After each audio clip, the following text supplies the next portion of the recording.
நத்த இதெல்லாம் உயிர் பயத்துல தெரிச்சு ஓடிடும். புழுவை பார்த்ததும் இந்த உயிரினங்கள் பதட்டமடைய என்ன காரணம் தெரியுமா? நான் சொல்லுவேன். அது பாக்குறதுக்கு முன்னாடி அம்மா அப்பா தான் என் உலகம் அப்படின்னு சொல்லுறவங்க மட்டும் இந்த வீடியோக்கு லைக் பண்ணிட்டு சேனல் சப்ஸ்கிரைப் பண்ணிக்கோங்க. கமெண்ட்ல அம்மா அப்பா போடு போங்க. சரி, ஒரு சின்ன புழு நேரா மீனோட தோலுக்குள்ள துளை போட்டு உள்ள போயிடுது. போனதும் சும்மா இருக்காது. மீனோட திசுக்கள் ரத்த நாளங்கள்லாம் வழியா பயணம் பண்ணி கடைசியில கண்ணுக்குள்ள போய் உட்காரும்.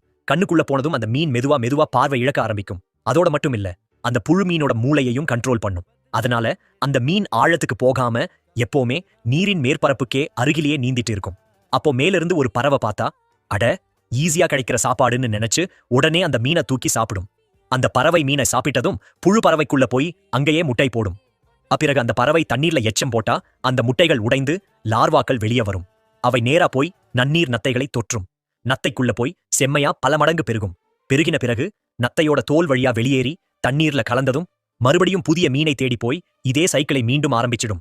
அதான் இந்த புழுவோட பயங்கரமான வாழ்க்கை சுழற்சி.